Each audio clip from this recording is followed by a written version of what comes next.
சொல்லல. உன்னை தேங்க்ஸ் தங்கச்சி. விசில் அடிக்குது, விசில் அடிக்குது. வெற்றி நிச்சயம்.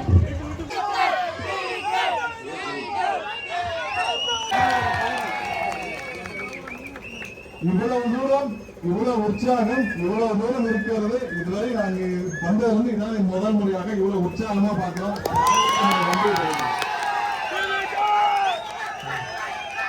இது அத்தனையும் எங்களுடைய தலைவர் தளபதி அவர்களுக்கு மக்கள் வச்சிருக்க மொத்த அன்பும் அவர் மேல வச்சிருக்க நம்பிக்கை தான் சொல்லுது.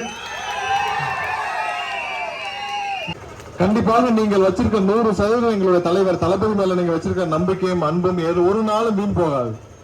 வீட்டுக்கு வீடு விசில் அடிக்கிறது, அன்பால் விசில் அடிக்கிறது, அன்பால் விசில் அடிக்கிறது. இந்த தங்க குட்டி எங்க வெற்றி வேட்பாளருக்கு ஒரு சாக்லேட் பரிசாக கொடுக்கிறது.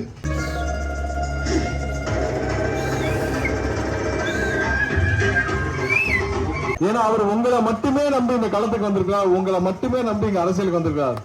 எந்த தவறும் செய்யாமல் 100% நாங்கெல்லாம் ஒரு சட்டமன்ற வேட்பாளராக பொறுப்புல இருந்து செயல்படணும்னு முதல் நாளே எங்கிட்ட வாக்குறுதி வாங்கினார். இது மாதிரி இந்தியாவில் யாருமே செஞ்சதில்லை. நாளைக்கு ஏதாவது ஒரு தவறு நடந்தால் நீங்க மக்கள் தட்டி கேட்கறீங்களோ இல்லையோ, எங்களுடைய தலைவர் கண்டிப்பாக எங்களிடம் தட்டி கேட்பார். நான் இப்ப வர்ற வழியில எல்லாம் பாக்குறேன், எல்லா இடத்துலயும் சாலைகள் இப்படி இருக்கு. இத்தனை ஆயிரம் உங்களுக்கு தெரியும் மதுரை மாநகராட்சியில் என்ன நடந்துச்சுன்னு.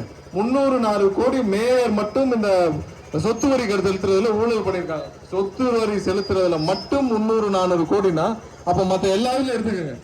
அப்ப உங்களுக்கு செய்ய வேண்டிய விஷயங்கள் எல்லாத்துலயும் இந்த சாக்கடையில இருந்து ரோடு போடுறதுல இருந்து பாலத்துல இருந்து எல்லாத்துலயும் அவர்கள் கொள்ளை எடுத்து வெறும் பில்லு மட்டும் தான் போட்டு வச்சிருக்காங்க.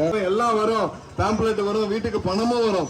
எல்லாத்தையும் பார்த்து அந்த ஜோக்கர்களை பார்த்து ரசிங்க. ஒரு கவலை இல்ல. 23ஆம் தேதி நீங்க போடுற ஓட்டு, விசில் சின்னத்துக்கு போற ஒவ்வொரு ஓட்டும் தளபதிக்கான ஓட்டு, உங்களுக்கான ஓட்டு. கண்டிப்பாக 100% ஒரு மாற்றத்திற்கான தேர்தல். இதை கண்டிப்பாக செய்ய வேண்டும் என்று கேட்டுக்கொண்டு